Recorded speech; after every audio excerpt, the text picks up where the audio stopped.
pledge allegiance to the flag of the United States of America and to the republic for which it stands, one nation, under God, indivisible, with liberty and justice for all. As the notice of this meeting of the Open Township Planning Board is being provided in accordance with the Open Public Meetings Act within 48 hours prior to the commencement of the meeting by promptly posting in the municipal complex and announcing giving the time, date, location, and agenda of this meeting, mailing such announcement to the homeowners of each room, and filing a copy of such announcement with the minutes of the clerk. Mr. Merwin? Yes, present. Mr. Abbas? Here. Mr. Lauer? Here. Mr. Mamakis? Here. Here. Mr. Lenning? Here. Mr. Murici? Here. Mr. Luca? Here. Mr. Renna? Ms. Cannon? Here. I'd like to take a nomination for chairperson. I'll nominate Barbara Cannon. Second.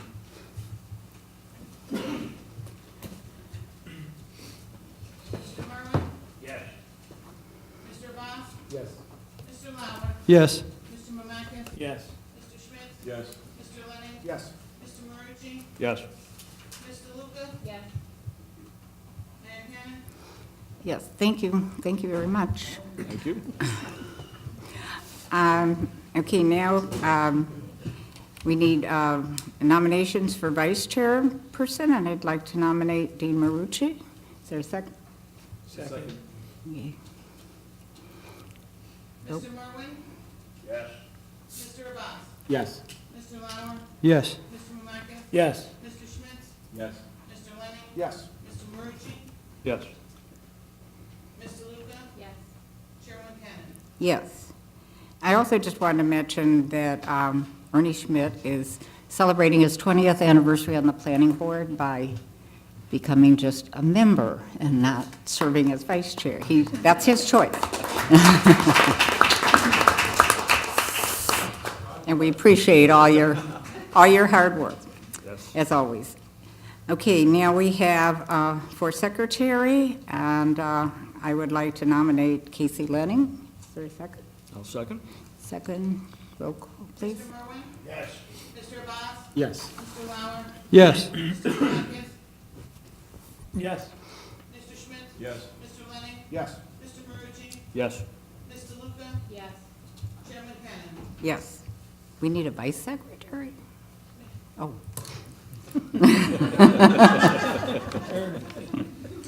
Do we have to vote on you, or you just? Yes. Okay. Okay, we'll nominate Dawn as our vice secretary. Is there a second? Mr. Merwin? Yes. Mr. Abbas? Yes. Mr. Lauer? Yes. Mr. Mamakis? Yes. Mr. Schmidt? Yes. Mr. Lenning? Yes. Mr. Murici? Yeah. Mr. Luca? Yes. Chairman Cannon? Yes. Okay, and then we have our board attorney, and I'd like to nominate Terry. Second. Mr. Merwin? Yes. Abbas? Yes. Mr. Lauer? Yes. Mr. Mamakis? Yes. Mr. Schmidt? Yes. Mr. Lenning? Yes. Mr. Murici? Yes. Mr. Luca? Yes. Chairman Cannon? Yes. Thank you very much. It's my pleasure to continue to work with you all. Okay, now we have the appointments for our outside consultants, so can I just do these all at once, or do them in separate groups? You can, why don't you name the category, Yeah. name the people, and then we can vote on all of it Okay. as one. So Okay. these are for all the outside consultant positions. Right, so for engineering, we have the Delaware Raritan Engineering Environmental Resolution, CME Associates, and Harbor Consultants. For the planning, we have Mark Remsa, Environmental Resolution, CME Associates, and Harbor Consultants. For other, right, it's the same thing. Okay, I guess that's it, right? So are there any questions or comments? I think traffic falls under engineering, so it's included in, oh, we have a separate one? Okay. Which one? Traffic is CME and traffic. You want me to show you? Yeah, is it a different page? And the Oh, there we go. Okay. We found it. Oh, sorry. Point of order, Ruth. Yeah, consultant traffic engineer, CME, and CME Associates, traffic planning and design. Madam Chairman, point of order. Yes. Mr. Morrow This has a is all under the fair and open process, right? Correct. Okay, very good, thank you. And so these bids have been submitted by all these, have been approved as complete, and the board is, basically just about everybody who had a complete one is being named as a possible alternate. As you know, the town has its own inside engineering and planning. Occasionally, there's, there's a backlog, there's a conflict, or there's a reason why we need to go an outside consultant. So this is just preparing to make sure the year runs smoothly by naming ahead of time the people we can go to for the outside help. Okay. Any questions or comments? Arborist, that I don't see. Oh, and Gary Lavallo is the arborist. I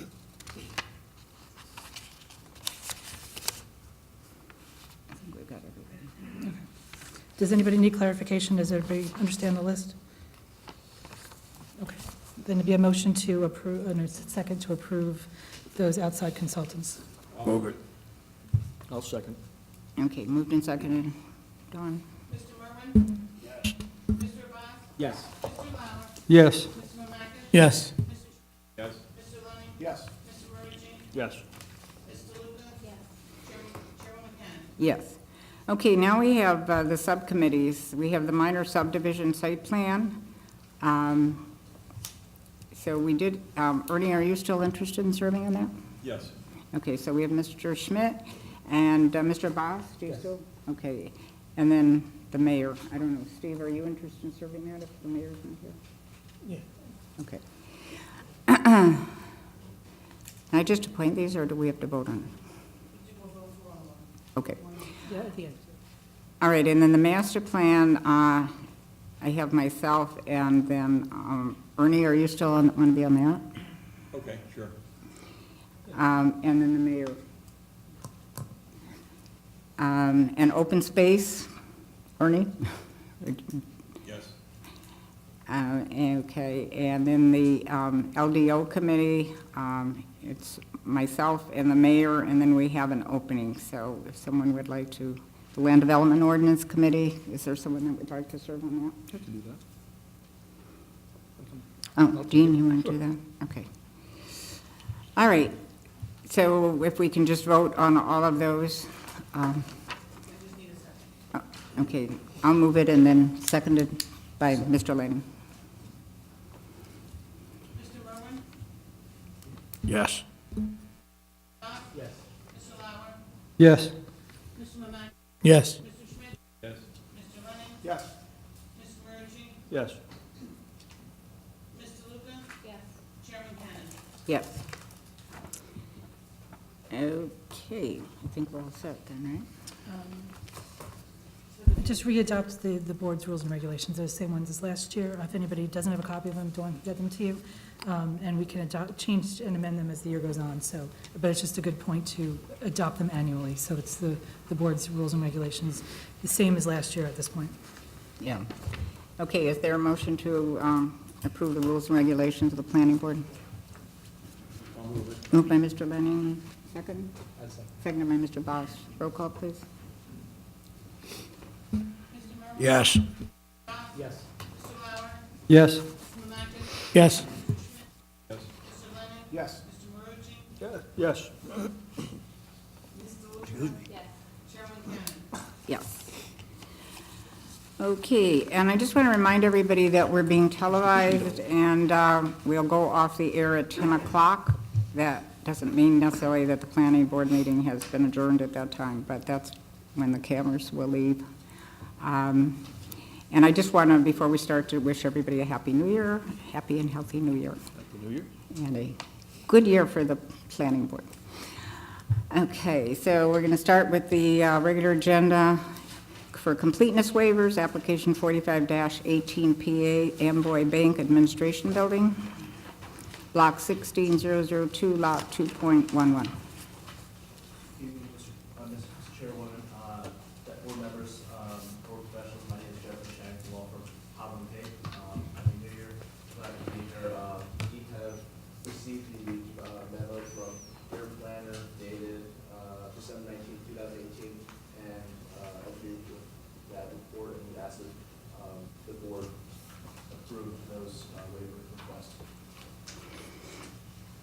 Okay, did you have any comments? No, we are okay with waiving those two items, the environmental impact statement and the refuse area. So, Okay. Does the board have any questions or comments? Okay, then can we have a motion? Move it. Second. Okay. Mr. Berwin? Yes. Yes. Mr. Lauer? Yes. Mr. Mamakis? Yes. Mr. Schmidt? Yes. Mr. Lenning? Yes. Mr. Marucci? Yes. Mr. Luca? Chairman Cannon? Yes. Okay, thank you. Then we have application 47-18P, Edward Testino LLC, Block 4187, Lot 3.11, completeness waivers. Madam Chairperson, Yes. I'm going to step off of the dais as I have a potential conflict here, all right? Madam Chair? Madam Chair, You can, I would also like to recuse myself from discussion. oh, okay. If you want to sit, you can sit, Oh, that's okay. whatever. It's a pleasure, Madam Chairwoman, although you'll always be mayor in my heart.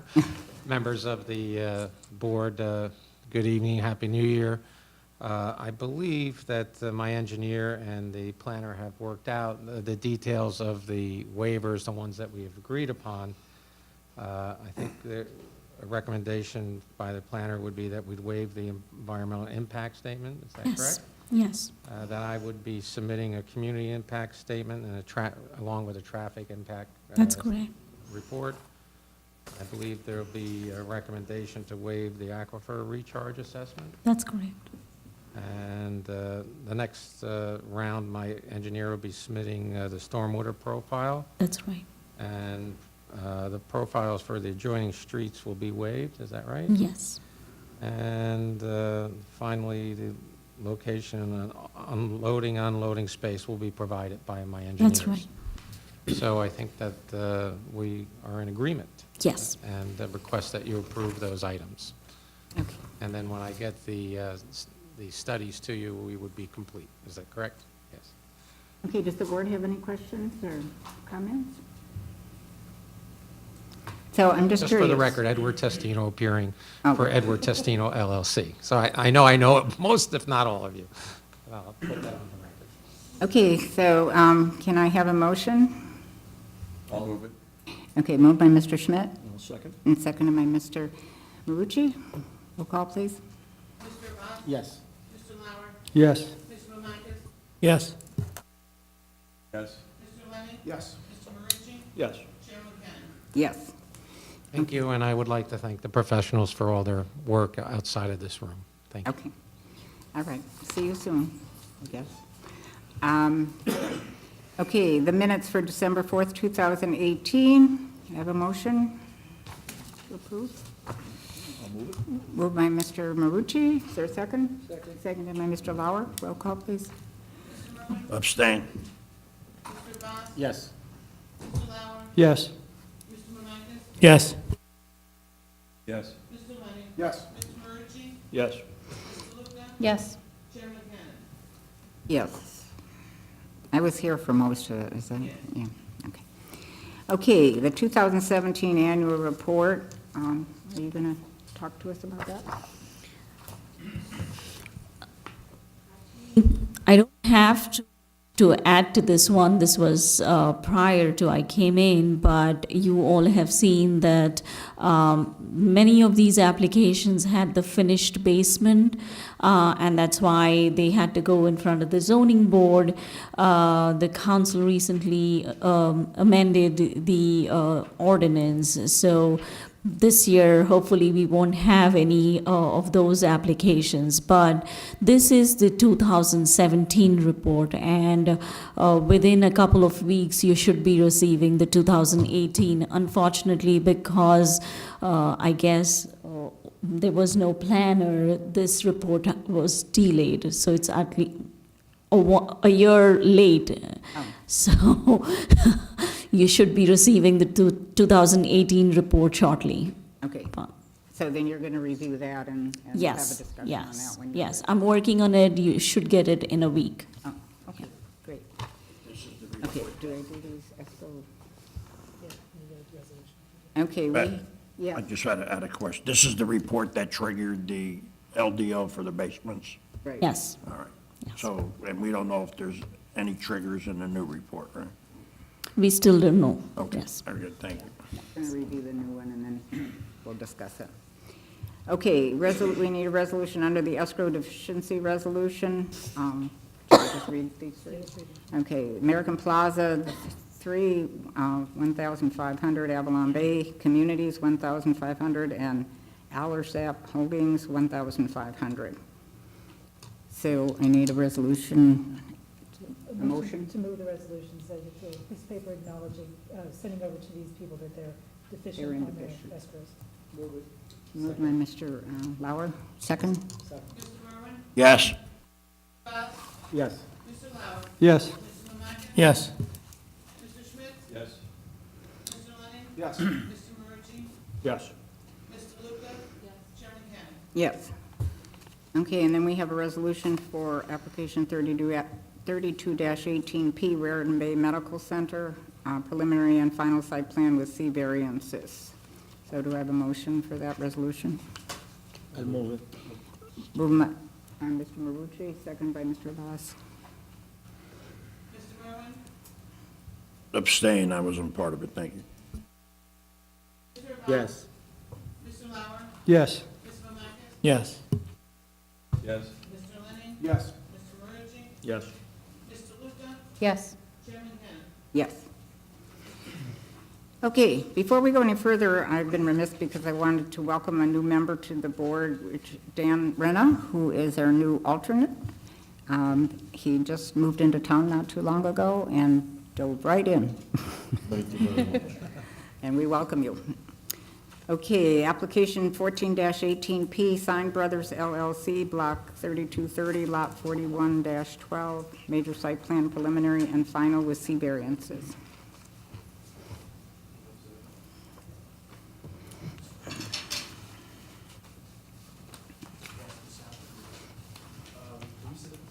No. How would we, is it A1?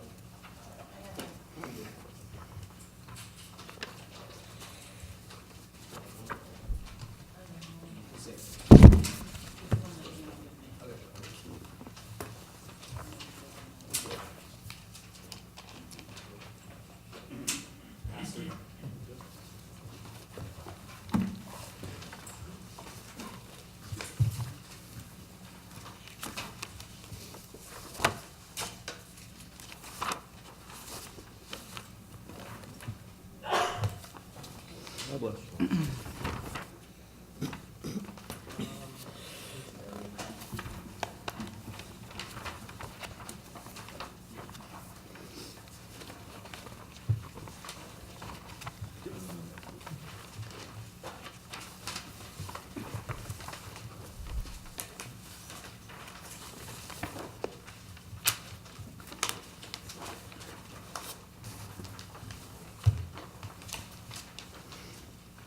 May I start, Madam Chairman? Yes. Good evening again, board. My name is Jeffrey Chang from Law Firm Alvin Cape. And I have the pleasure of representing Sign Brothers LLC this evening on this preliminary and final major site plan with C bulk variance for property located at 550 Morristown Road in Old Bridge. The property is also known to be located at Block 3230, Lot 41.12, containing approximately 2.37 acres, and it's located in the EDO 1 zone, Economic Development Opportunity 1. The site is currently approved with a 2-story, 10,320 square foot sign manufacturing building. Their business is focused on designing and fabricating signs for large corporate clients, with few, if any, private individuals coming to the business for purposes like mom and pop shops, like a pizza shop. That's not their focus of their business. And the applicant this evening is requesting permission to construct a 1-story, 3,200 square foot pole barn style storage building in the northwesterly portion of the site. This building will be used for storing materials and completed signs.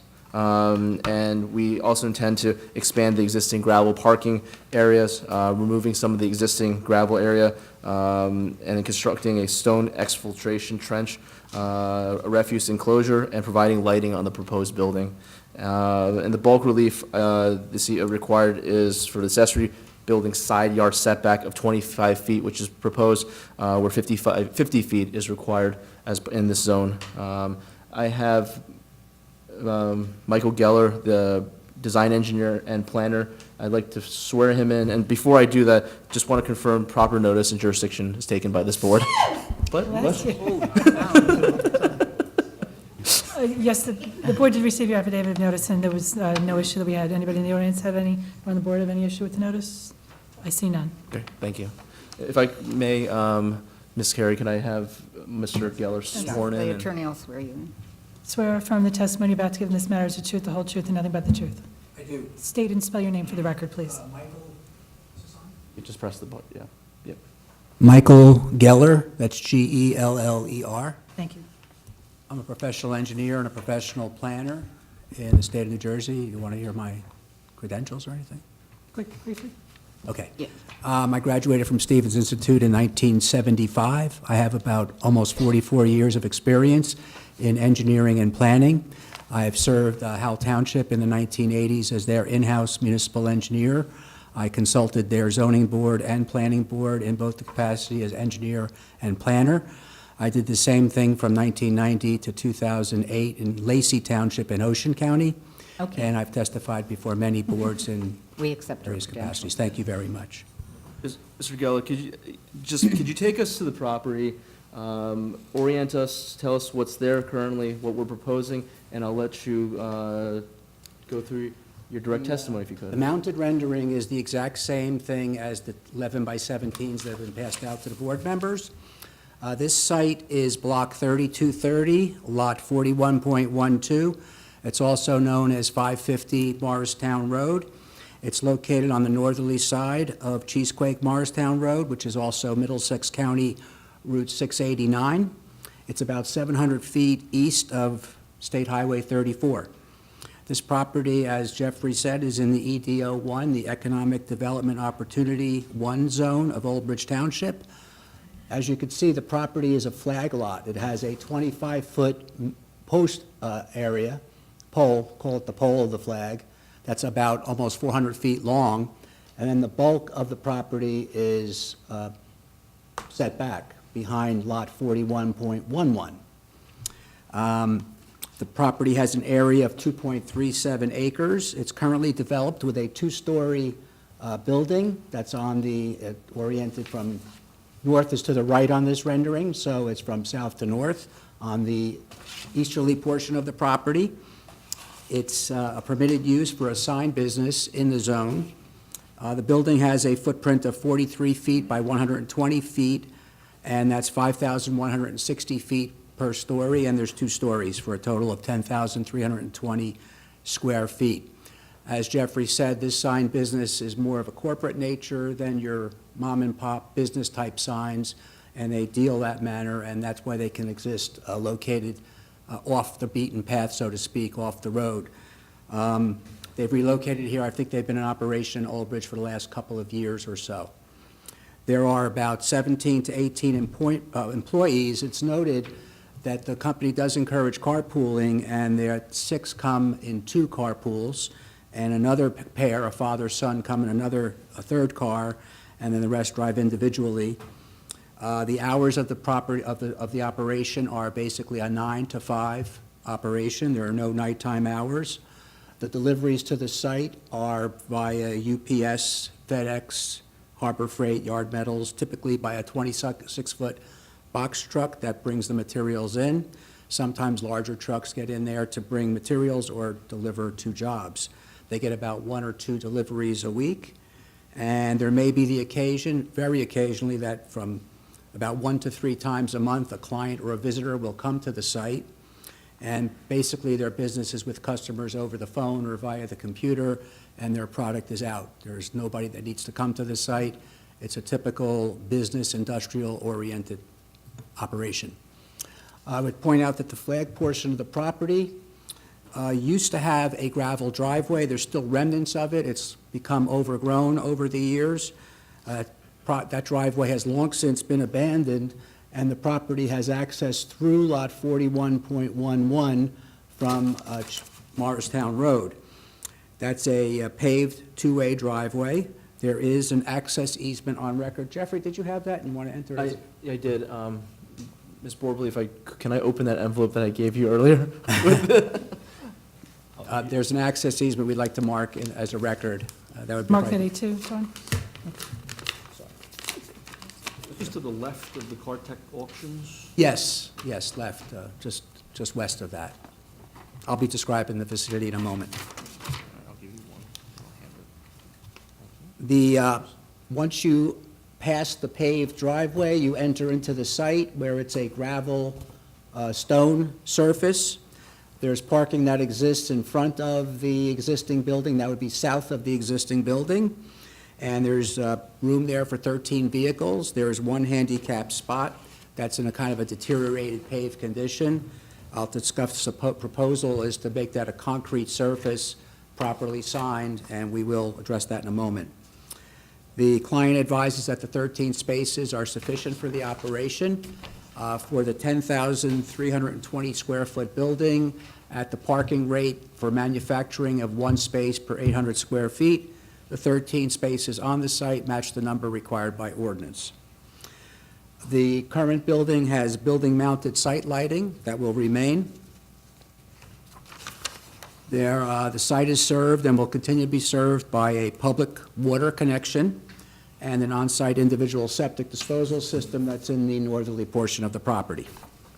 There are no freshwater wetlands on the site as per the state GIS mapping, and the site is outside of any flood hazard area associated with Cheesequake Creek, which is situated distant from the property. The 300-foot riparian buffer from Cheesequake Creek, that's a tongue twister. Cheesequake Creek cuts off the back triangular portion of the property. That yellow line on the rendering is the 300-foot buffer. The adjacent properties to the south across Morristown Road on Lot 13 is the Park Plaza Shopping Center, and on Lot 17, Block 3231, is the Mount Hebron Cemetery. West of the lot, there's a mixed residential commercial use. Those uses are up near Morristown Road. The rear portion of that property is all wooded, and that would be near the area that's being used by the applicant. To the north of the property is Cheesequake State Park, and that's in the ERE zone. And east of the property is Cartech Automobile Auction Site. That's on Lot 40 and Block 3230. And south of the property is the aforementioned Lot 41.11, which is a mixed multiple commercial residential use and through which the access easement traverses. The proposed development is a very simple application tonight, ladies and gentlemen. It's a 3,200 square foot building, would be a pole barn type storage building, and if not for the limit of 1,000 square foot on the maximum for a minor site plan, this would essentially be a minor site plan, except for the couple of variances that we're asking for. But it's a 3,200 square foot, 40 by 80 building. The purpose of the building is to provide for storage of materials and storage of finished product before it leaves the site. That would promote the aesthetics of the site by eliminating any of the outside storage that currently exists on the property, and we think would better enhance the quality of the site. The existing gravel area is proposed to be expanded as necessary for the proposed building to provide a gravel area before it, in addition to the concrete pad that is proposed. Currently, the plan does call for the removal of the gravel drive. We've rethought that somewhat. The gravel drive that's in the pole portion of the lot has become overgrown and does provide a vegetated buffer that we would like to remain, as opposed to removing that gravel and creating more disturbance. We would like to leave that area and let the vegetation continue to exist. There's also a proposal for a stone exfiltration trench behind the building. However, I had a conversation with Ms. Shapiro this afternoon, and she's thinking we may not need that. We'll discuss that in a moment, unless she wants to chime in now. No, okay. And also proposed is to construct a 10 by 20 refuse enclosure that would provide for more orderly storage of the trash and recyclables that happen from the operation. And the building has proposed wall-mounted lighting that's proposed on the building that would adequately illuminate the site. As I said, it's a 9 to 5 operation. There really are no nighttime hours, and it's a manufacturing-type business that people go home at when the clock strikes 5. The use as a sign manufacturing business is a permitted use in this zone, as I previously said. We do need a couple of variances. I think they're pretty straightforward, and this is taken both from our plan and the planner's report. The ordinance requires a lot width of 125 feet, and as defined, that's at the front setback line. Well, the front setback line occurs in the pole portion of the flag lot, so obviously, we don't meet the lot width there. I would point out that we more than adequately meet the lot width in the bulk portion of the property, and that's an existing condition that's out of the control of the applicant. And that's, I believe that could be approved as an existing C1 hardship by virtue of the shape of the property. We do ask for a variance that's being created. That's a 25-foot side yard setback to the proposed building from the westerly property line. It's noted that the minimum is only 25 feet for an accessory building, the 25 feet for a principal building, but it's 50 feet for an accessory building, which is kind of out of the norm when the accessory building has to be further from a side yard than a principal building. But having said that, there's a C1 hardship factor that creates the necessity for that side setback variance. As you can see, the rear portion of the property is triangular in nature, and further to the rear you go, the more constrictive the width of the property becomes. So due to the nature and shape of the property, we feel that side setback is necessitated by those factors and falls under the unique and extraordinary shape of a property that is a C1 hardship factor. So we would ask the board to consider that. Also, the proposed location of the building fits in with the existing building and allows for an orderly use of the site, and that side setback variance is necessitated by having the building in a location that provides for that orderly use. And lastly, the board should consider the C2 warrants for a variance, and they are when a purpose of zoning is advanced by the requested variance relief. In this case, the advantage of having the building and providing for the indoor storage and the aesthetic benefit that that provides outweighs the detriment of the deviation from the setback. Also, we advance the purpose of providing sufficient space and appropriate location. The EDO zone is specifically for development opportunity and for businesses such as the applicants, and we feel that allowing the building to be constructed as proposed advances that purpose of zoning. We do ask, another variance that has been cited is a buffer variance, and I would point out that the 50-foot is required along the frontage of a minor arterial road, which would be the Morristown Road.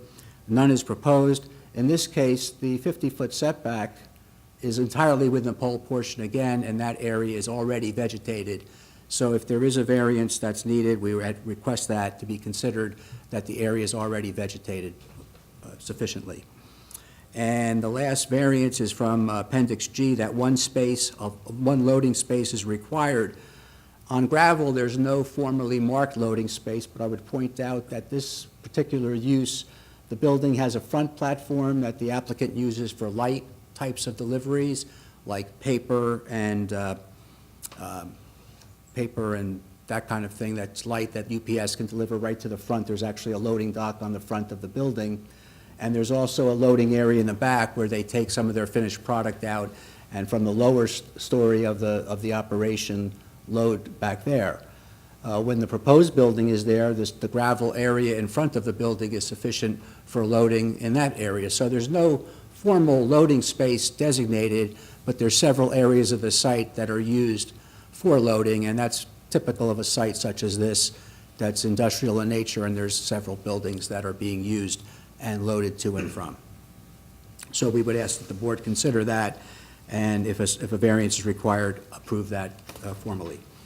As far as any variance was concerned, we also have to address the negative criteria, and in the fact is the first prong of that is that there's no detriment to the neighborhood or the public good by the granting of any of these variances, and we don't think there are any that I could recognize any detriment that we would need to address. I think the application is a good one, and I don't think that the approval of the variance would in anywhere impair the intent and purpose of the zone plan or the zoning ordinance. Having said that, I would like to address the design waivers that have been pointed out in the planner's engineer's review memo.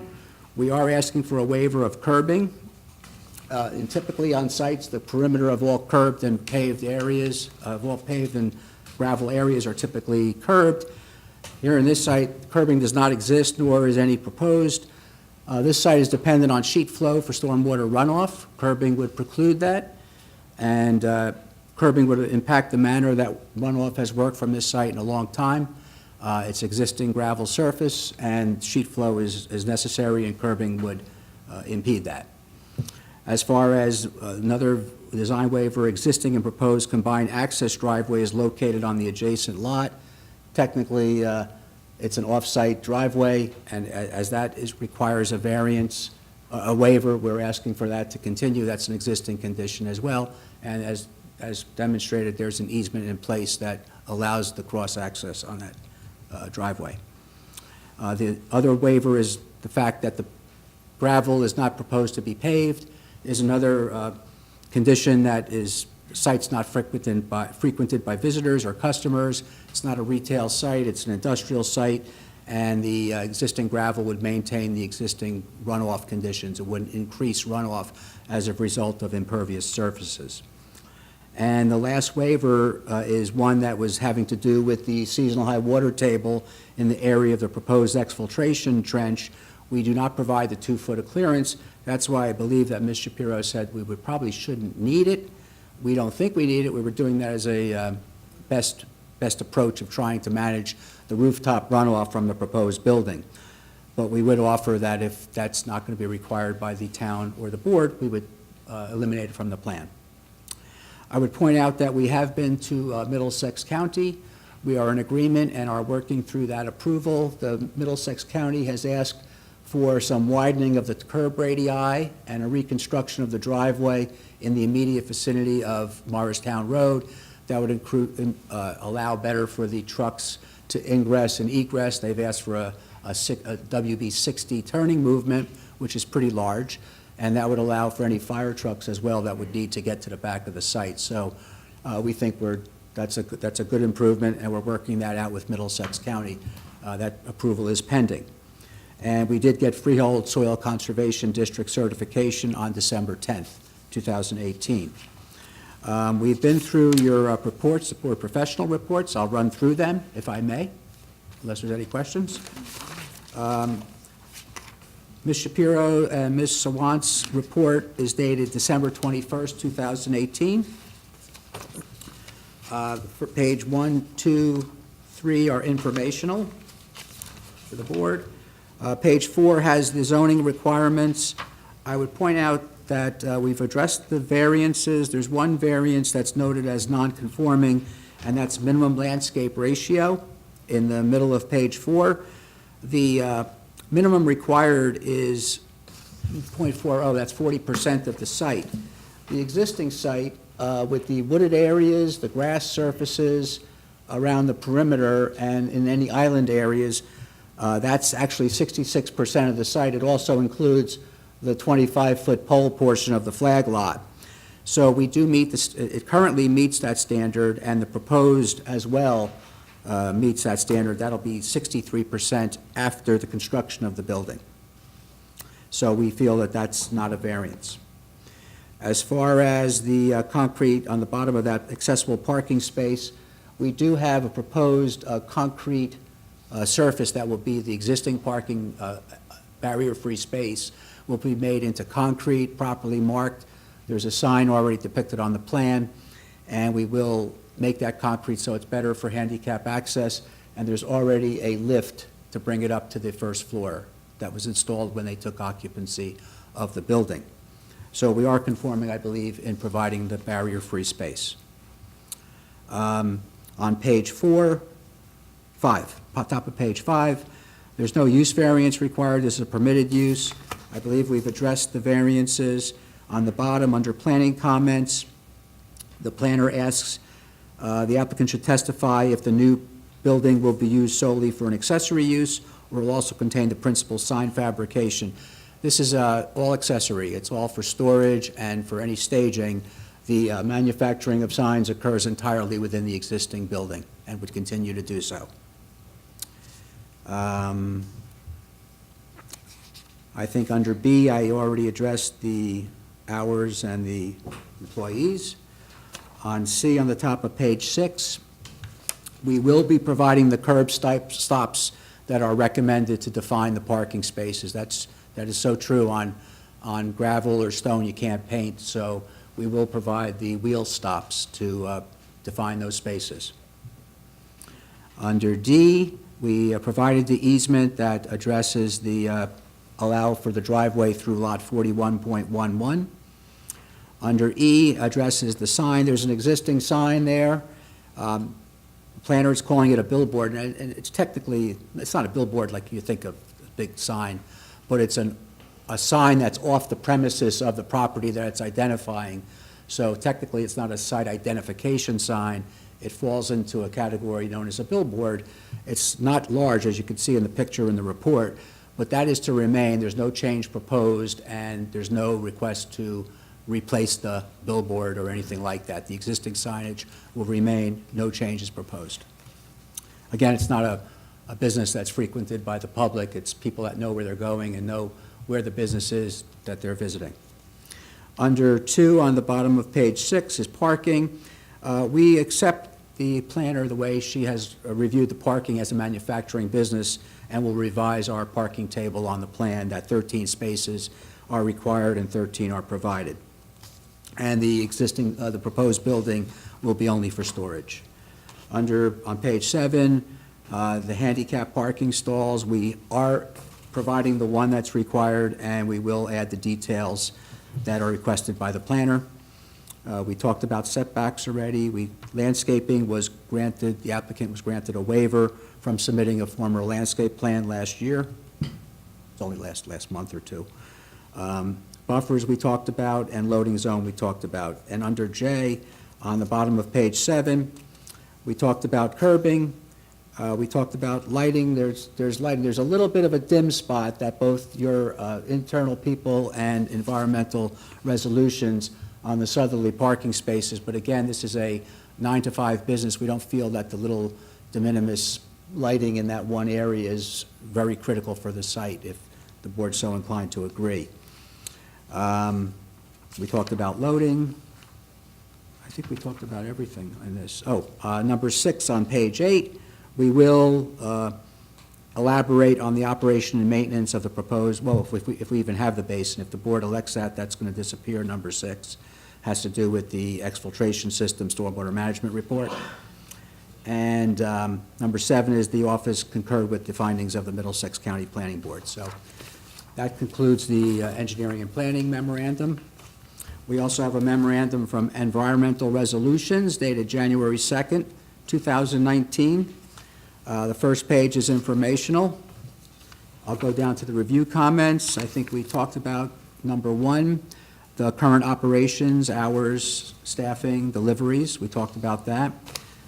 We talked about access to Route 689 via an access easement, and we are talked about that the increase of turning radii is in accordance with what Middlesex County Planning Board is looking for. We will do number 3 as providing a larger scale detail of the handicap parking. 4 was a parking variance. We don't feel we need a parking variance. We're in conformance with the code, and it's sufficient for the site as it exists today. Number 5, we agreed to provide the wheel stops for the parking spaces. Number 6, the concrete pad should be extended to the adjacent parking space. Since a significant amount of space is proposed to be regraded, we will do that. Number 7, the lighting plan shows the southern gravel parking is not illuminated. That's a de minimis deficiency. We feel the parking lot it's worked in the past. The lighting is adequate for the employees to get to and leave the site, and it's a daytime operation. So I think we've addressed the environmental resolutions review. There's 2 more, very quickly. There's a report from Gary Lavallo, the Conservation Officer, dated January 3rd. One in his memo is tree preservation. We agreed to note on the plan all of his tree preservation, A through G, as noted in his report. We will note on the plan having to do with protection of trees and things like that. Number 2 in his report has to do with a landscape plan. He notes it's not submitted at this time, and that's because it wasn't required by the board, so we'd ask for waiver on that. We will protect all the existing trees as required by the Conservation Officer. And the last report is from Tom Garrity, the Fire Marshal, dated July 24th. He said he finds the plan satisfactory at this time. A cooperative plan is to be developed between property owners to install an 8-inch water line and 3 fire hydrants on the attached properties. The applicant's in agreement with that. We're a little bit nebulous. Mr. Garrity is not here tonight to ask where the hydrants would go, but we will work that out as a condition of approval, work out with Mr. Garrity the location of fire hydrants and the installation of that water line. I did speak for Mr. Hart. He wasn't aware of this project. Yeah, did you have anything, Mr. Hart, on that? No, I don't. Okay. We'll work that out with Mr. Garrity as a condition of any board action, if that's okay Okay. with you. And that's it. Yes. Thank you. I do have the principals, the brothers of Sign Brothers here, Chris and Anthony Nizzolo. I don't have any direct questions for them, but if the board would like to ask any questions, I certainly welcome them. Okay. Well, let me just check with the professionals regarding your reports. Do you, Dina, do you have any? I believe Mr. Geller has addressed most of the comments I raised in my memo. Most of my comments were related to the use of the proposed building, because if that building was to be used for sign fabrication, then the square footage would have to be included in the parking calculations and would trigger probably a parking variance. But having known now that it's going to be used for storage purposes only and it's accessory, the parking variance is no more an issue. I want to go back to the variances, though. So when I looked at the site plan as it is on the screen, it was not clear whether they meet the landscape area ratio requirement. So I had spoken to Mr. Geller and asked him to bring in a color rendering which really shows the landscaping around, because the applicant was granted a waiver on the landscape plan. There was nothing to evaluate. And I agree with Mr. Geller that they do not need the landscape area ratio variance. They do need the buffer, the setback for the accessory building, and the loading area. The sign, yes, I still stand by that. Yeah, it is not a huge billboard sign, but going by the definition of the land development ordinance, it would be categorized as a billboard. So anything they do with that sign, they would have to go to the zoning board. At this point, they are not proposing to change anything. There is no new sign, so we don't have to deal with the signage part of it. The handicap accessible stalls, Mr. Geller just testified that they will provide those details in the revised submission, so that comment is addressed, and that's pretty much it.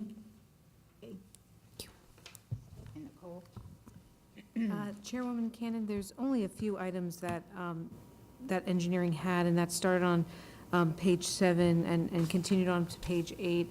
Mr. Geller did an excellent job of reviewing our memo pretty thoroughly, as well as the other professionals. I do support the waivers that he's requesting for items 1, 2, 3, and 4 for lack of curbing, the sort of the inadequate lighting that doesn't meet our code within the parking lot, the loading zone, as there's ample available space on site to unload in proximity to the building, as well as the bituminous pavement required in lieu of the gravel, based on the current operation, and really just, adding the accessory building.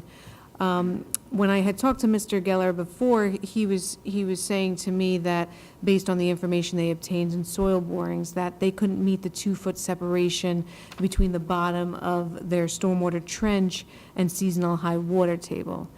You know, one of the criterias for stormwater management is that you're increasing your impervious cover, your new impervious cover, or your net increase by 0.25 acres, or that your project disturbance is greater than 1 acre.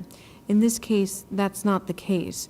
So I said to him, well, in lieu of doing the trench, since you don't meet that criteria, don't ask for a waiver, just eliminate the trench. People would even argue that the roof runoff, you know, the building itself is on gravel. The roof runoff is technically probably cleaner than the gravel runoff itself. So he is bettering the condition, and Vina and I had talked, and, you know, based on the site itself as it is today, I think the improvements that the applicant is proposing tonight would improve the site itself. So with that said, I would eliminate comment number 5 and number 6, as it wouldn't be warranted. And they did give us an update on Middlesex County and their requested improvements, and, you know, that would be obviously a condition of the approval during compliance resolution, and, you know, we would follow up with Middlesex County and all outside agencies. As they said, they've already received Freehold Soil Conservation District, so that's all our comments. Okay, thank you. And traffic, did you have any? Just one, Deanna Drum for the record. I think the only thing, Mr. Geller, I think we missed number 8 in the ERI, a report. I think we went through 1 through 7, but not 8. I just want to make sure you're okay with that. Let me just see if it was. It's just a larger illustration showing the dimensions and sign and striping information for the concrete area. Oh, yeah. Okay, that's fine. And that was it. Thank you. Does the board have any questions or comments regarding any of the testimony? Yes. Yes, Mr. Merwin. Please excuse me, because I just got appointed last night and got the packet this afternoon, so I'm trying to catch up. And I was reading while you were talking, so hopefully you answered it. But for the attorney, that easement, how ironclad is that easement that, you know, one of the people that are living or renting on there can't block them from getting access to their, that's the problem with these flag lots.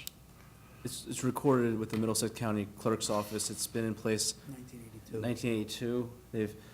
I understand that. The gentleman that did it, though, I believe is deceased. It was done many, many years ago, so I just want to make sure Yeah. that it's ironclad so that these guys can get to work every Right. day. Absolutely. I mean, it's recorded, and when they purchased the property, it was insured by title. The And title that's company- why I'm asking our attorney.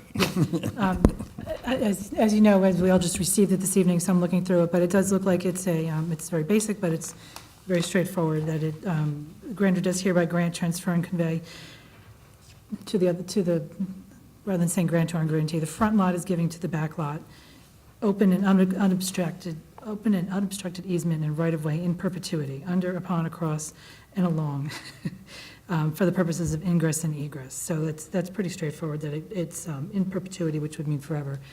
They would basically need to buy out the back owner to be able to get rid of this easement. They'd have to, you know, that back owner would need to sign another document to relieve of this. The other point is that they do still own the flagpole portion. You know, they potentially could do that in the future, because they do still have access to the street in another Yeah, place. that was my only concern, because if there's no access, they have no business, But they do still have the gravel area that they've allowed to become. That gravel area has not been traveled on in 30 They would years. have, so they would do that. And believe me, I don't even know if it was a gravel driveway or there's just gravel on a roadway there. I know that area very well, believe me. But they do technically have their own access in addition to this easement. And Okay. but this easement appears in the 3 seconds I've had to look at it to be fine. And Nicole answered, that was my question on the county planning board's letter. The improvement, they can't get any permits without having met that approval, right?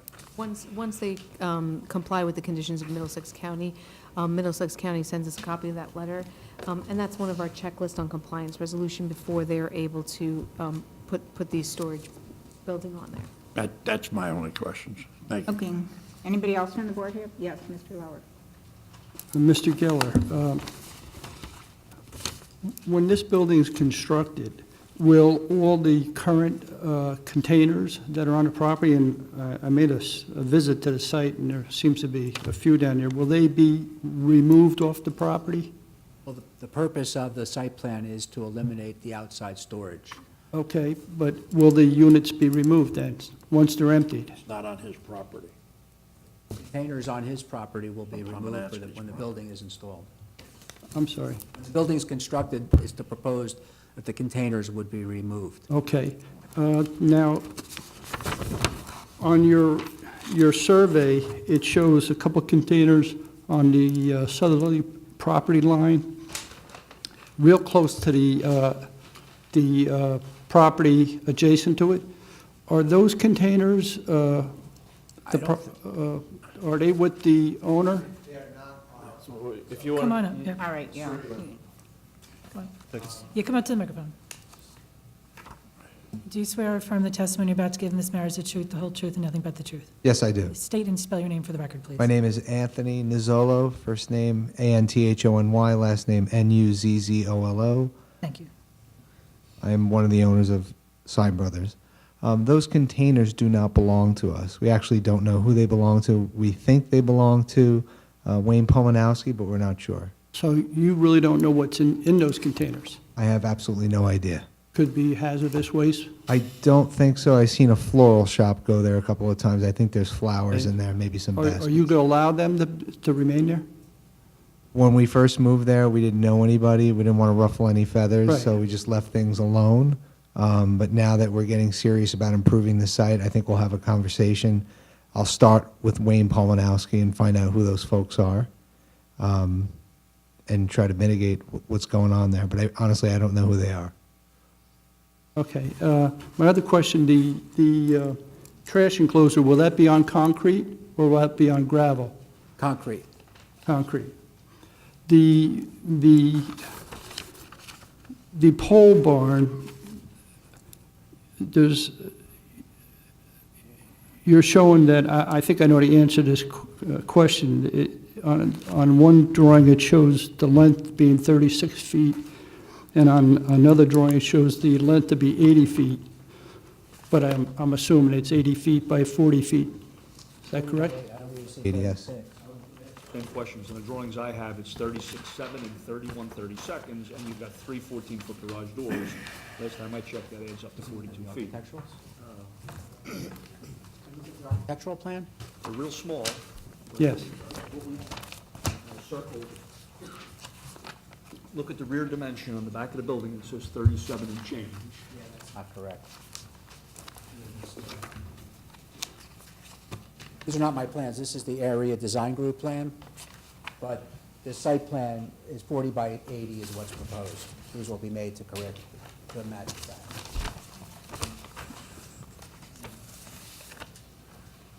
Doesn't make sense. It'll be 40 by 80, sorry about that.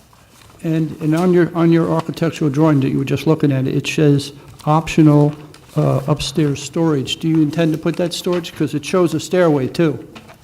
We wanted to put a mezzanine in there because you have the ceiling height. It would be very helpful since we're getting rid of those other containers. Okay, so you're going to have a set of stairs, and you're going to be using the upper portion? At some point, we have the option to do it with the height of the building, but we're not going to do it right away. Okay. And the only utility going to it will be electricity? Yes. There will be no water, no sewer, just electricity? Cold storage. Thank you. Okay, anyone else have any questions? I do. Mr. Luca? Sorry. Yes. I had two quick questions. One, also about the driveway to the area. The county planning letter had indicated that the entire driveway, or just said that the driveway was in poor condition. In your testimony, you had specified that improvements would only be made to the very opening of it. I just wanted to ask if you could speak on to the condition of the remainder of the roadway, and also who typically is responsible for maintaining that. Well, I'm not sure about who's responsible. Our plan calls for the construction of the first, let's see what that.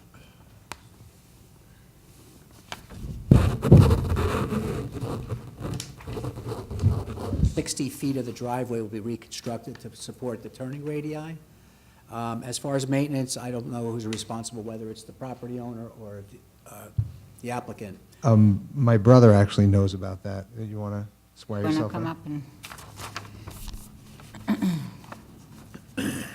Swear him in as well. where, Swear affirm the testimony about to give in this matter is the truth and the whole truth, nothing but the truth. Yes, State and spell your name for the record, please. it's Christopher, and the last name is Nuzzolo, Nuzzolo.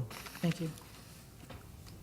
So upon us purchasing the building, that driveway was in poor condition, especially the turnoff from Morristown Road down that driveway. And we had made the improvements of patching all the asphalt, which we paid for ourselves for the benefit of our employees, and also as a way to kind of get accepted by the other businesses in there and the other landowners, which they were very happy with.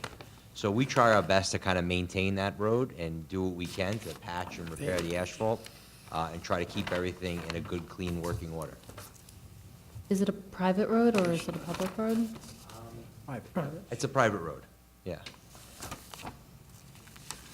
Is the concern with the turning radius too only from Morristown Road into the beginning of the driveway? Or are there any concerns at the end of the driveway into the site itself?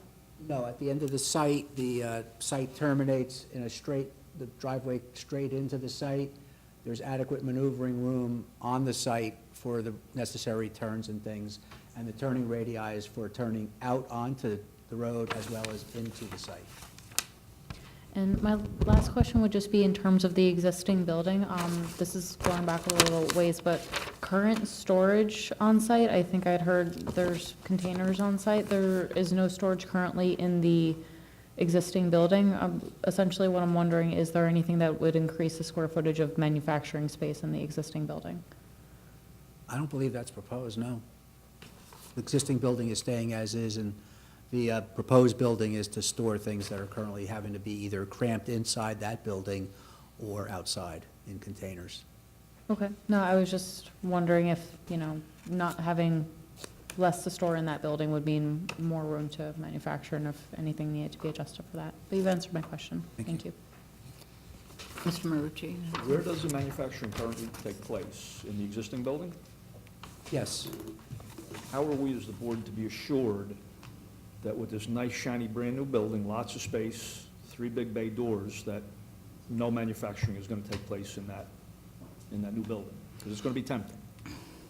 That's what your code enforcement department is for.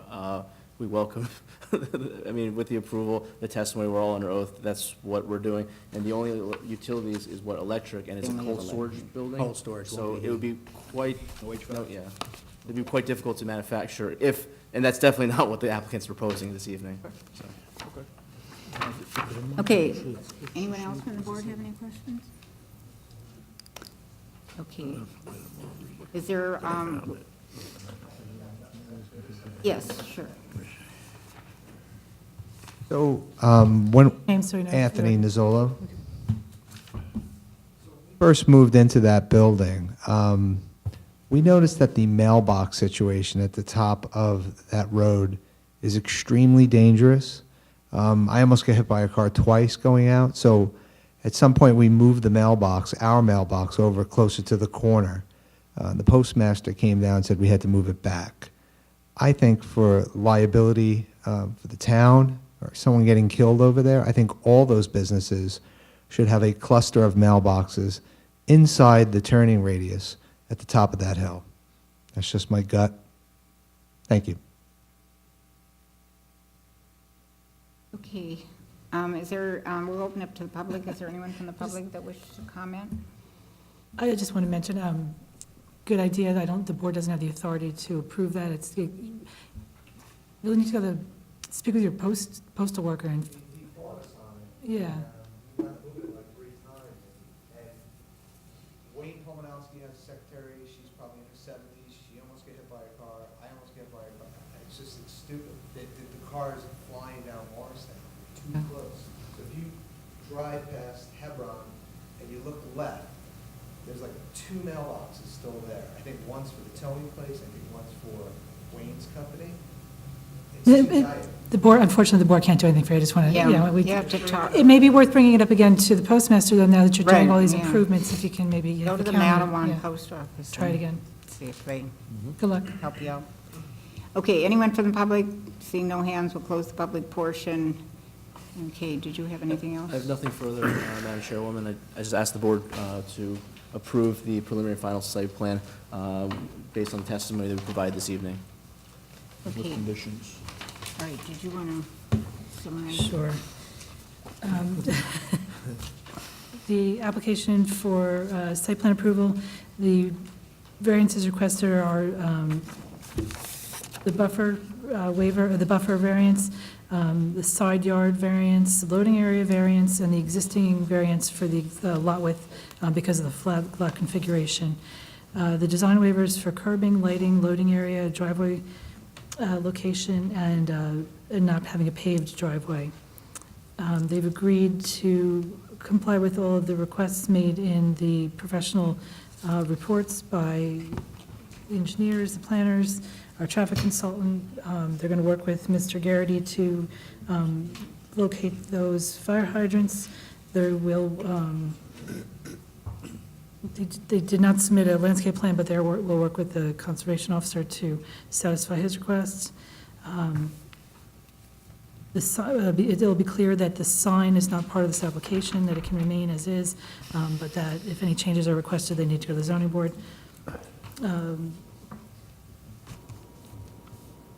A condition of the approval would be that the new pole barn is used for storage only. And the one amendment, I believe, was really made to the application, that the trench at the back was determined not to be required, and therefore there was a waiver regarding it, so that's no longer needed. If I may, Counselor, I also just want to make sure it's on the record. The landscape plan was waived by this It board. was waived by this board, right. So I just want to, that applies to Mr. Gary Lavallo's. So he's not going to get a formal plan because we didn't require it, but you still have a discussion with him. Right, exactly, yes. Okay, we have a motion. I'll move it. Moved by Mr. Marucci, second. Second. Second by Mr. Merwin. Roll call, please. Mr. Merwin? Yes. Mr. Bond? Yes. Mr. Lawler? Yes. Mr. Hamakis? Yes. Mr. Schmidt? Yes. Mr. Marucci? Yes. Ms. DeLuca? Yes. Chairman Cannon? Yes. Okay. Thank you very much. Good luck. Have a good evening. Madam Chairperson, one comment, want to thank them for investing a little further in the town and Yes. the expansion that's taking place. Thank you.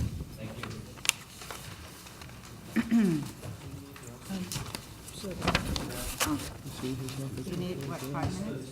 Okay, we're going to take a 5-minute break just to give the,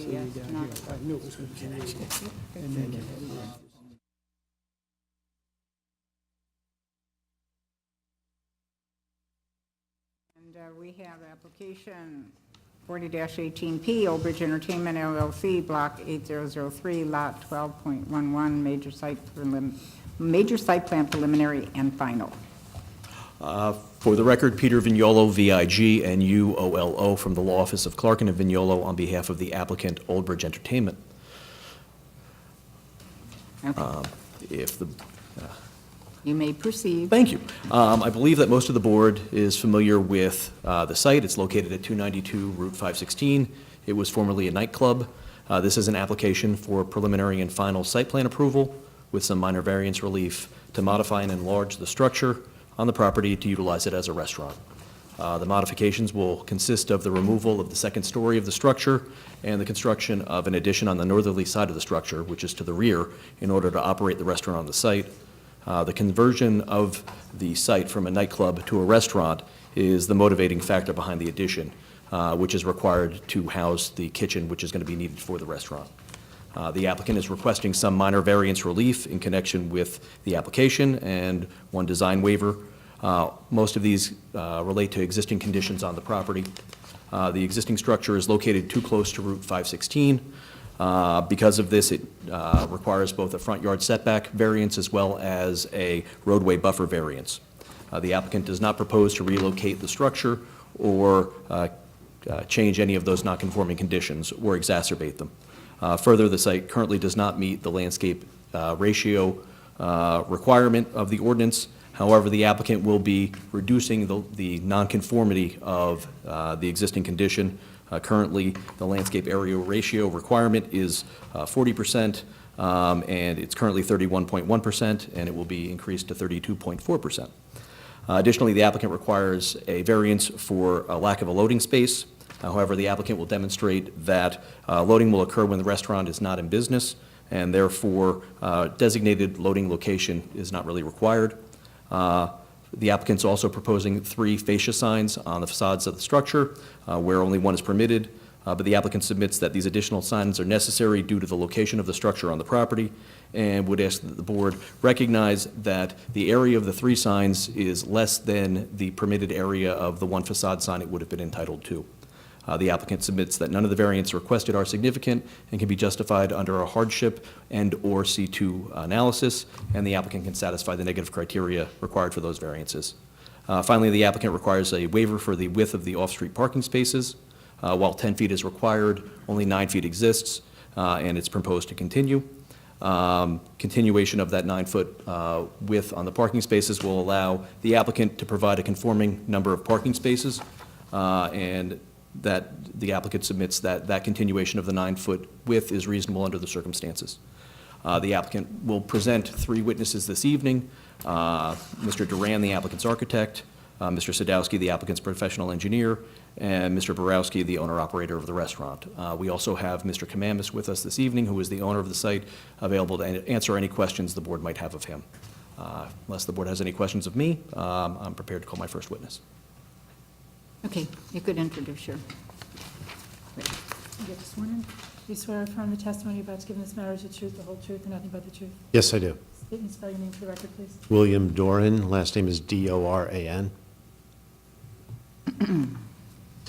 Mr. Doran, could you please provide the board with your professional experience? I've been a registered architect here in the state of New Jersey since 1987, running a small firm in South Brunswick for 31 years now. I testify in front of many boards in the state, including this. I've been in front of your board before as well. Okay, thank you. Mr. Doran, are you familiar with the property which is the subject of this application? Yes. And did you prepare the architectural plans and elevations for the renovation of the building on the site? Yes, we did. And did you also prepare a rendering of the proposed building? Yes. I guess, and could you please describe the renovation which is proposed by the applicant? Sure.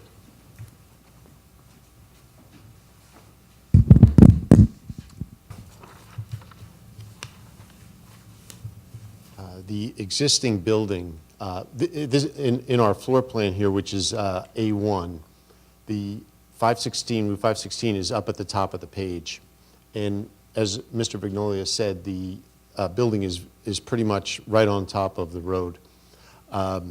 The building was a collection of different additions. There was an original house structure here on the top right-hand corner. There's a big open area that was put onto that, and then a couple small additions around the building. This proposal is to get rid of almost all of the the original house and some of the smaller additions. The main structure, which was the nightclub, is going to stay and be renovated.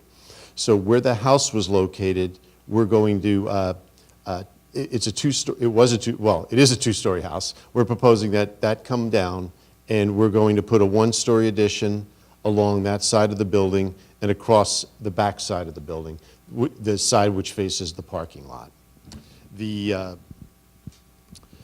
The existing structure that's being removed is approximately 760 square feet, and the addition that we're proposing is about 1,510 square feet. So we have an increase of 767 square feet. Go ahead. Sorry. The addition, so it was a nightclub. There was a very small kitchen and huge a lot of men's and women's bathrooms. All of that's going to be removed.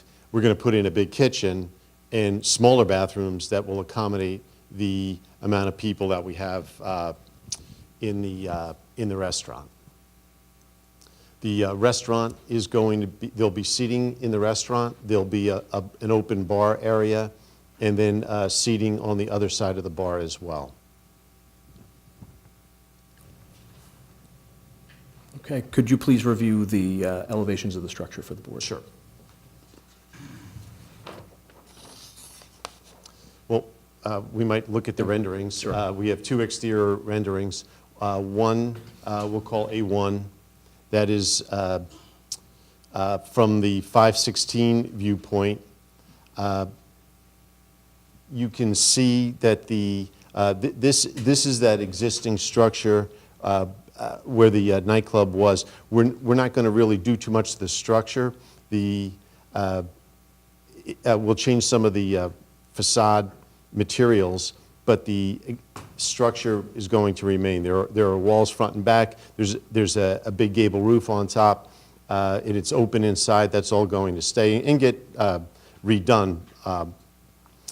We're going to the addition is going to be primarily exposed painted steel with brick infill on this front side, and then on the left side, which is primarily the kitchen area and the bathroom areas. And then on the back of the building, which we're going to consider more of the front of the building. For the record, Mr. Doran, this is Exhibit A2? A2. Great. On the back of the building, which faces the parking lot, everybody's going to park in the back and then walk towards this building or this facade.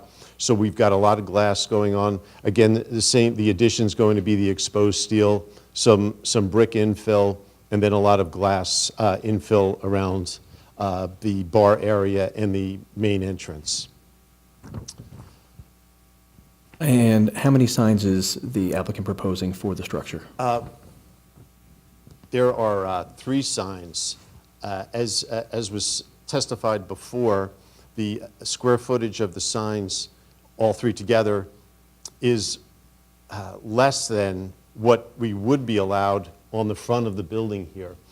Again, with the building so close to the street, we felt that this one sign on the front of the building was not enough.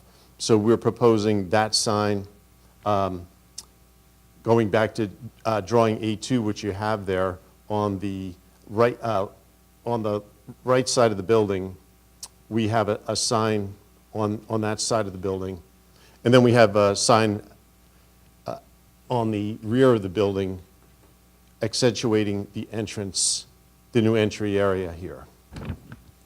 And the sign on the right side of the building would be viewable by vehicles traveling westbound on Route 516, That's correct? correct. Okay. And how many seats are being proposed by the applicant?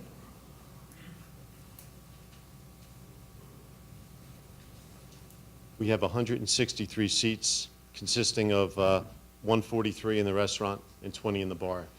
And are you familiar with the layout of the nightclub which previously existed at the site? Yes. And did that nightclub have a greater occupancy than the applicant's proposed restaurant, or a lower occupancy? They had approximately allowable occupancy of 272 people, 40 seats at the bar, 60 seats at the table, and around 172 for standing area. Okay. And then finally, I think there's only one of the reports from the professionals. Did you have an opportunity to review the report of the fire marshal dated December 26, 2018? Yes. And one of the items he requests is that the riser be made more accessible. Is that something the applicant can accommodate? Yes. Okay. I have no further questions for Mr. Dorn. Okay, do our professionals, Dana, do you have anything? Planner, do you have anything? I have nothing for the architect. Regarding the architecture? Yeah, no, I have nothing. No? I really don't have any questions for the architect as well. I did comment about the signs in my memo, but I didn't have the luxury of looking at the elevations earlier, so it could have saved some of my comments. But with the rear facade being treated as similar to a front facade, I would say that that sign is warranted. But you would still, they would still need a variance because the ordinance allows just one sign. Okay. Does the board have any questions regarding the testimony? I have a question. Yes. Mr. The rendering for A2 shows an outdoor area. Is that something that was just added, or is that part of the I think my plan? renderer took a little political license there. I know the owner liked it. I don't know, I'd have to look at the site plan to tell you the truth. I don't know if there's enough room outside the building there for, yeah, I think it was a little, Overzealous architect. overzealous renderer. Want to clarify? Thank you. Okay, anyone else on the board have any I have a questions? quick question. Yes. You stated that there was an existing residential structure, a house that was ultimately converted? Yes. And that's coming off and additions going in its place. Does that change the footprint? No. Of that way of the building, so it's going No, to be similar? So the exterior of the building along 516 and along that left side where we're demolishing that area, that those boundaries aren't going to go any further.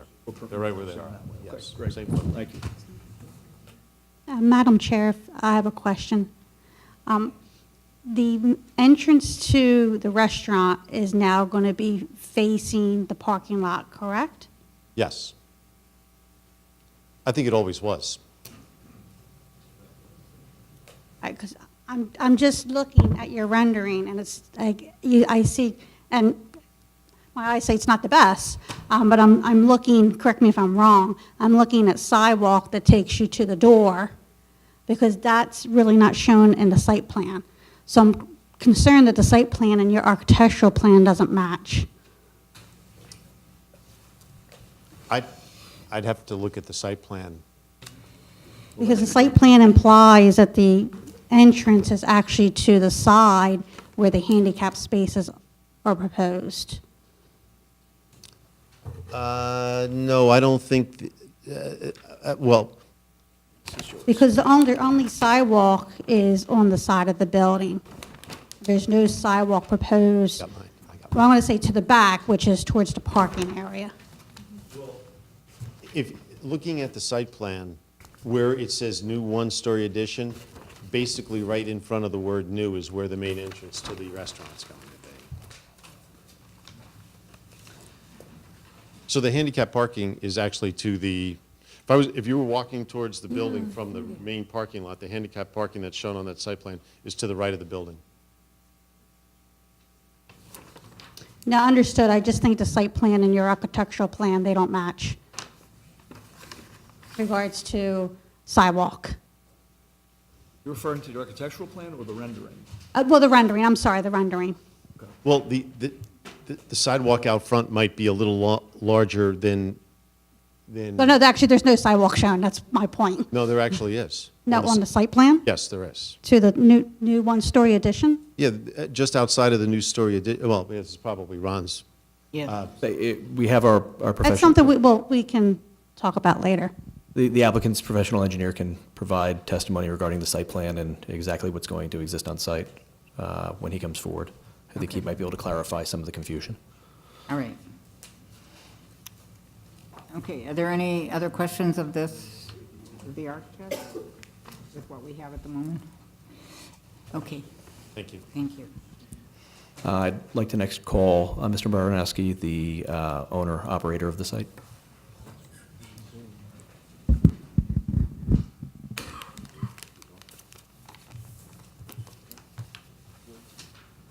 Get to sworn in. You swear affirm the testimony about to give in this matter is the truth, the whole truth, and nothing but the truth. Yeah. And state and spell your name for the record. Matthew Borowski, Borowski. First off, Happy New Year, everyone. Okay, Great. And what is your relationship to the property? I'll be the owner-operator of the proposed restaurant. And can you describe your background? Yes, 25 years restaurant experience, anywhere from general manager to the heart of house, which is the kitchen, to the front of house, to operating owner. And do you currently own or operate any other restaurants? Yes, I operate and owner a family-owned place called 618 in Freehold. We're a 200-seat banquet hall and a 200-seat restaurant with a patio. My business partner is a James Beard chef, so he's bringing a lot of good food to the area. And what is being proposed for this property? So, beautiful picture. I agree. I was real excited to see how pretty it looks, kind of like a cartoon. It's a modern-day flair of an Italian restaurant with a focus on, those big, beautiful dome oven Napoleon pizzas. It cooks a pizza in about 90 seconds. Sounds good. And will the restaurant be offering any carry-out dining or customer pickup? These type of restaurants are more of a sit-in dining experience. We will not be offering delivery. My current restaurant, about 1% of the sales are takeout. I would probably say this would be about the same. And as the architect indicated, the size of the restaurant's being increased. What's the reason for that increase in the size of the restaurant? Well, the old previous nightclub, the offices and stuff were upstairs. I really don't want my staff going upstairs in a small, narrow hallway. Also, a night plan does not really conducive to a restaurant's kitchen and storage. On the blueprints, probably about 40% is going to be at least restaurant storage, my offices, and definitely where we're going to store the food and a kitchen as well. And how many individuals are going to be employed at this site? Approximately, I would say 20. Okay, and what are the proposed hours of operation? Lunch will be served about 11:30. Will be a restaurant bar. Weekdays, I would probably say around, approximately 11, 12 o'clock, depending on the area. On the weekends, on a Friday, probably I would say 12 to 1, depending on how business is going. So weekends would be Friday, Saturday, in the 12 to 1 range? Correct, yeah. Okay. And what type of deliveries would be received at the site? Deliveries are standard food deliveries and liquor deliveries. I used to be a corporate general manager, so I do not like deliveries ever during peak hours. So the majority of deliveries will be before 11 o'clock in the morning before we're opened via box truck. Okay. And how is refuse removal being proposed for the site? Restaurants, we usually do trash at the end of the night, or also we do it before dinner shift starts. Okay. And the report of the board's traffic consultant questioned on the architectural plan how the 5 tables closer to the bar are going to be used. Can you describe how that area is going to be used? Is it going to be a bar area, or is that going to be more of still the dining area? Those high tops are what separates the bar area from the restaurant. People like it a little broken up, so you don't sitting next to a bar when you're having a dinner with your family. They are high tops, which are only available with, of course, you have to go to the hostess desk to be able to access those tables. They're not first come, first serve. So those are going to still be like the regular dining area, just in a buffer area between the bar Correct. and the They're a restaurant? little larger to kind of separate the bar from the rest of the formal dining room. Great. I have no further questions for him. Thank you. Okay, does staff have any questions? Yeah, how about the board? Yes. I was noticing that there are 2 storerooms and coolers located on opposite sides of the building. I'm looking at A1 right now, Hold on. Can I grab the of mic the and go over there? architectural plans. Walk over to that if you want to, or I can get you this one. Okay, I'm sorry. Repeat that, please. So I was just wondering, I'm noticing that there's coolers on opposite sides of the building. Would deliveries be going to both of these, just one of them? Could you kind of walk me through where drop-off or delivery would be? Right where the ramp is, where all delivery is going to be coming through. So with the cooler, that's the storeroom. That's going to be mostly kegs. So that would be where the, all the bar, beer and stuff will be stored. We keep that away from the food. Okay, so you're gonna, Everything has to come in one entrance, and it would be where the offices are and the managers are able to check it in, and then it'll be wheeled across, of course, when we're not open. okay, thank you. Thank you. Anybody else have any questions? Yes, Mr. Merlin. I might as well be the elephant in the room. We know the history of the location with the noise. Do you plan on operating a nightclub? And, I mean, because we had a lot of problems there in the past with the Breakfast Club, and it was all noise. Well, my existing building in Freehold was a nightclub. I turned it into a restaurant, which we're very proud of. We're a food program. I'm a firm believer of nothing good happens after midnight. So I'd like to be in bed at 12 o'clock most nights. That's all I wanted to hear. Thank you. Anyone else have any questions?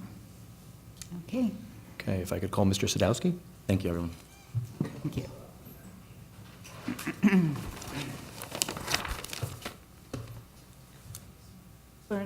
Swear or affirm that the testimony you're about to give in this matter is the truth, the whole truth, and nothing but the truth. I do. And state your name for the record, please. Ronald J. Sadowski, spelling of the last name is S-A-D-O-W-S-K-I. Thank you. And Mr. Sadowski, if you could please take the board through your education and professional credentials. Yes, I'm a 1988 graduate of the New Jersey Institute of Technology with a Bachelor of Science in Civil Engineering. I received my New Jersey Professional Engineering license in March of 1994, so I've been practicing now professional engineering for almost 25 years. I've testified before many boards in Middlesex County, Ocean County, Monmouth County, and Okay, across the state. we'll accept your Thank you. credentials. Thank you. And Mr. Sadowski, are you familiar with the property which forms the subject of this application? Yes, I am. And did you prepare the site plan drawing which accompanied the application? Yes, I did. And if you could describe the surrounding land uses for the board? Absolutely. To the west of the property is a school. To the east is a temple. To the north is open land, and to the south is general office. And what currently exists on the site? Currently, it's a vacant restaurant or commercial building.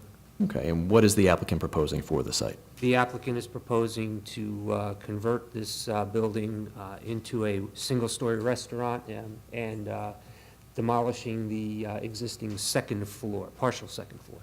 And what site improvements are proposed by the applicant? Improvements proposed are a one-story addition out of the rear or to the south of the property. If I may, I'll put the site rendering on the board. I'll mark this A3.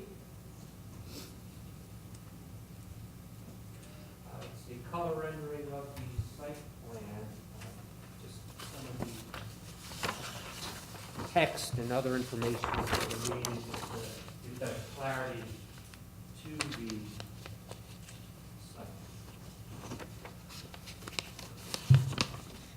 site. And again, what we're proposing along the, I should say, the north of the property is a one-story addition attached to the existing building.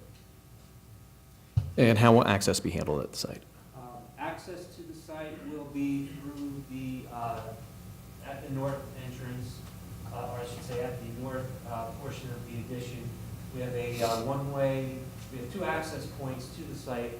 One along the easterly portion of the property, which is a one-way in, and along the west is a two-way entrance and exit.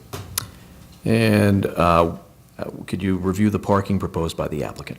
Yes, as part of the expansion of the building, what was required was the relocation of an existing two-way drive aisle. So that had to be pushed to the north to accommodate the location of the addition.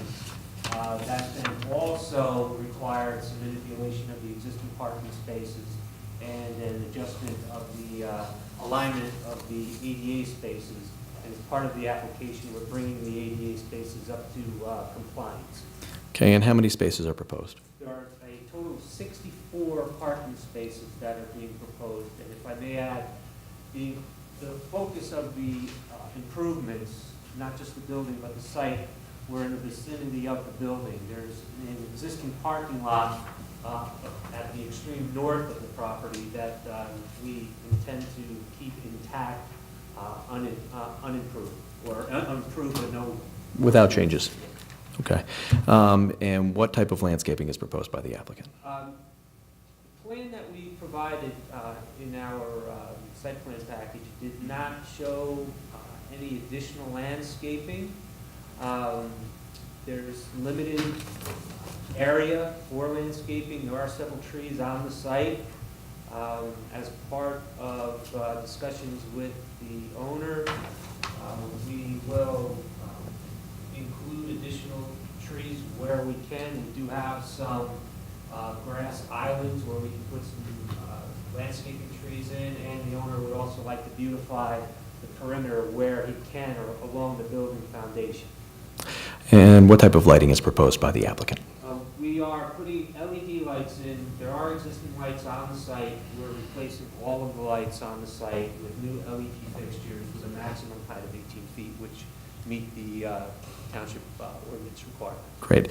And can you review the refuse area proposed by the applicant? Yeah, there's a cutout at the northern edge, or the northern extreme of the site. It's fully wooded along the perimeter. Again, to the north is all wooded areas. It's an asphalt area, so what's nice about this, there's also a cutout in the curb to allow for existing overland flow to continue unabated to an existing riprap ditch that then goes to a little tributary to the South River, which is to the north. What we're proposing to install in this area is a concrete pad, 2 dumpsters, a vinyl fence along 3 sides, and then chain link with the vinyl inserts along the front. And we're putting the chain link fence along the front because PVC just doesn't withstand the repetitive opening and closing. So we'll go with a chain link fence and insert the vinyl slats to provide a screen from the patrons of the restaurant. Great. Have you had an opportunity to review the memorandum dated December 17th, 2018, prepared by the township planner and the township engineer? I have. And I guess moving to planning and engineering comments and recommendations. Number 2 inquires about the front yard setback of the building and the buffer from the right-of-way. Can you confirm that the improvements being proposed will not impact or further reduce that front yard setback or the buffer? No, they will not. Okay. And then comments and recommendation number 2 inquires about the cross-access easement identified on the plans. What is your understanding, if any, of that cross-access easement? I believe that might be item number 3. I'm sorry. My numbering's off. Yeah, currently we do have a cross-access easement to the property along the east, which is the existing temple property. We have parking that's, existing parking that's right there. The use for, or the need for that, is my understanding, is when it was a nightclub, the intensity was such that there was a time for, where there was overflow parking, and the owner had a cross-access easement agreement with the temple to utilize their parking lot. And Madam Chairwoman and members of the board, I can represent on behalf of the owner that while it's labeled a cross-access easement, there is no formal memorialized document recorded with the county clerk creating a right of either party. It's more of a handshake agreement between the parties that if the temple needs overflow parking on a holy day, they can utilize the parking lot, provided that the restaurant's not operational or the business isn't operational on that site. And the converse is also true when the temple has no services. The owner or the operator of this site can utilize that. I have Mr. Kamamis with us here this evening. I can bring him forward and he can corroborate what I've just said, whatever the board's pleasure is. But that, essentially, the understanding, while it's labeled as a cross-access easement, it's more of a gentleman's agreement to allow for overflow when possible, if needed. And I would just reiterate that the applicant does provide a conforming number of parking spaces for the proposed use, so the applicant does not need to utilize any of those spaces to meet the township's requirement for parking for this use. Guess moving on, Mr. Sadowski, item number 4 inquires about the refuse area. I believe you've already provided a recitation of what's proposed by the applicant. Is that correct? That's correct. Number 5 questions the signage. I believe Mr. Duran already provided a synopsis of what the applicant is proposing in the justification. Is that correct? That's correct. And one of the items in item 5 requests gooseneck lighting for the signage. Is the applicant willing to install that lighting? Yes. Okay. Item 6 inquires about the proposed parking. Can you just review those comments and provide a response? requires parking spaces of 10 foot wide by 20 feet in depth. The existing lot measures 20 feet plus or minus, 19 foot 10 to 20 foot 2, so there's a slight variation, but in general, they're 20 feet in depth. However, the width of the existing parking and the proposed is 9 feet. We do have a traffic report that mentions that the Urban Land Institute recommends and accepts parking stalls with a width of 9 feet. If we were to attempt to restripe the lot to conform with the 10-foot width, we'd lose 10% of our parking. 9 foot to 10 foot, 10%, so we'd lose 6 parking spaces. And in an effort to try to minimize impervious coverage, we've kept the parking at the 9 foot width. Okay. Moving on to item number 7 and item number 7 inquires about the absence of a loading space. Can you please review that comment and provide a response? Yes, I believe the owner of the property had mentioned this previously. Box truck deliveries will be made in off hours, late morning. Drive into the site, park. There's an existing ADA ramp along the side of the building, as the owner had mentioned. You go through the management area and offices, so you can check in what's being delivered. So that ramp will be used as the loading ramp. Okay. Item 9 inquires about the height of the proposed site lighting. As you indicated previously, the site lighting will not exceed 18 feet in height. Is that correct? That's correct. Okay. Item 10 inquires about the proposed landscaping. Can you please review those comments and provide a response? Yes, again, we are not proposing any landscaping on the site. There has been it was brought to our attention at the technical meetings that there may have been some trees that were removed on site. I think 2 trees. I'm not certain what the reasoning or why they were removed, but we are agreeing to replacing or planting additional on-site trees to satisfy the board for the replacement of those 2 trees. And as I had mentioned, the owner is looking to also install some low shrubbery around the foundation of the restaurant to make it more attractive. Okay. Madam Chairwoman and members of the board, if I could just represent for the record, the owner has indicated to me that those 2 trees were previously removed by a private contractor, which was hired to remove the trees. At the time of their removal, he was unaware that there was any requirement for permits and approvals in connection with their removal. He relied upon his tree professional to do what he believed was right. As I indicated previously, Mr. Kamamis is present. I can be happy to call him forward to provide, actual testimony regarding that issue, should the board wish that, that to happen. But the circumstances regarding the removal of those trees were that, the owner did hire a contractor for the removal and was unaware that any permits and approvals were required in connection with that.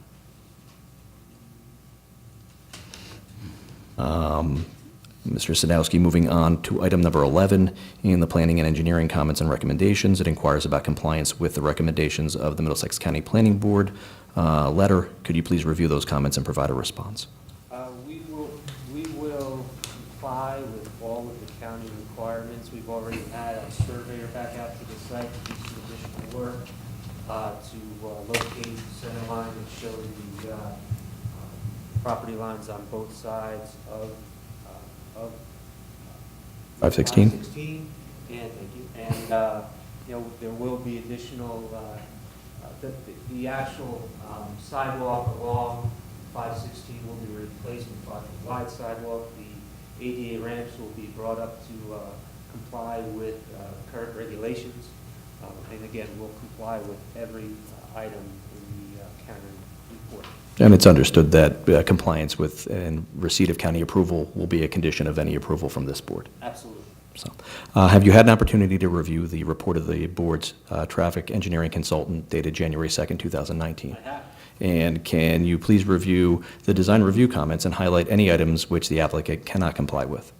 Just to make this go by a little more smoothly, I would just like to comment that we will agree with all of their comments. But I have to just commend the reviewer about the site access. I had made the one-way 20 feet. I was asked to reduce that to 16 to 18 feet to allow for more space between the corner of the building. So by reducing from 20 to 16, we get 4 additional feet, which is great. I think it's a good safety measure as well. In addition, I know that there were some questions brought up before about the addition and the entrance, which is actually at the back of the site. We have a 5-foot space. There were some comments in the traffic review about connectivity, attaching the building to the parking lot and to the sidewalk along the front with additional sidewalk. That's what we will do in our revised drawings. We will extend the sidewalk to the parking lot out to the north, and then also extend the parking lot, the sidewalk along the building between the drive aisle and the building for access to the building. Great. And have you had an opportunity to review the report of the fire marshal dated December 26, 2018? Yes, I have. And can the applicant comply with the recommendations contained in that report? Absolutely. Just, I guess, there was one item in the report requesting the installation of a fire hydrant on site. Can the applicant comply with that, or has that been modified by the fire marshal? That's been modified in the follow-up memo by the fire marshal. And that was the memorandum dated January 4th, 2019, removing that requirement? Yes. Okay, great. I have no further questions from Mr. Sadowski. Okay, staff. Yep. I can't allow 16-foot driveway. It has to be 20 feet. Has to be 20. Absolutely. My lane, I have to have 20 feet. You can't shrink it because we're worried about a building. The building's been there 40 years and nothing ever hit it. I can't allow it to be shrunken down. That doesn't stop us from putting, I'm just saying, the sidewalk along the back, that's still going to be implemented. So we will be back to our original design then, 20 feet. Did you have anything else? Yeah. Deanna Drum for the record. I guess, and I'm okay with the 20 feet, with maybe, possibly maybe adding some striping to try to move people away. My concern is that as you're coming around that corner, it's a potential head-on, with vehicles in the parking area, and because it's a blind corner because of the new building corner, that's my concern. If we can leave it at 20 feet, maybe do some striping in that area to try to transition people over. And that's fine, we can work with that. There's some additional striping, stop signs, Yeah. bars, and additional striping that's required. So there's going to be another submittal as part of the conditions of approval, if we get approval. So as part of that, I will implement some striping along there for review and comment and work with you to do what's right.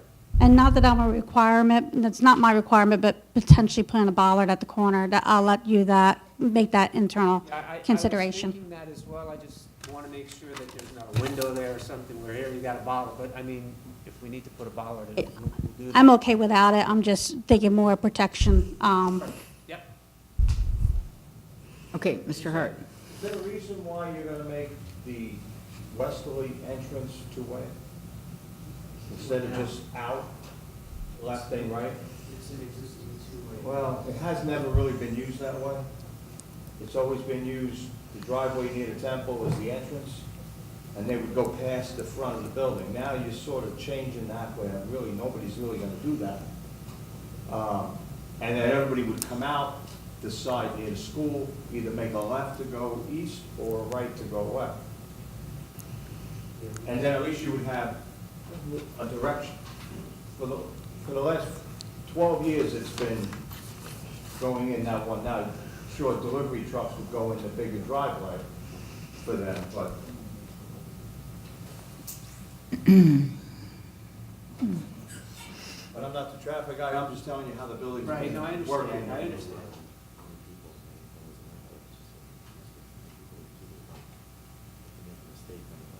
Go in. The right one's going in. Proposed. Matthew Boraski again.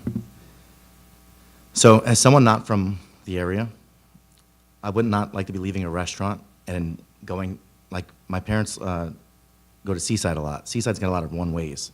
Know how many times I've been down that one way by accident? I don't want my guest accidentally making a left and it's a one-way. That's going to cause more of a, you know, a panic knowing that you're gone the wrong way than being able to go, you know, to the left or the right.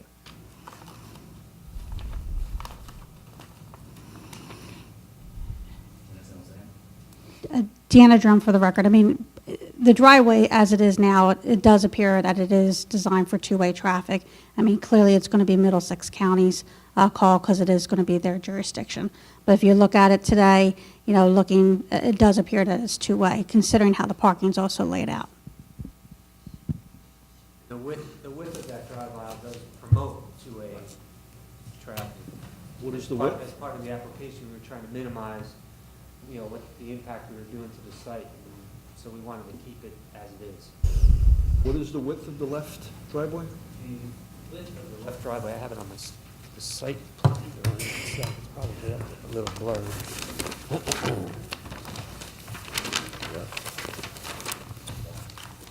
25.3 feet. Yeah. 24 feet is the required width, so we exceed that. So for a two-way, we exceed the required width.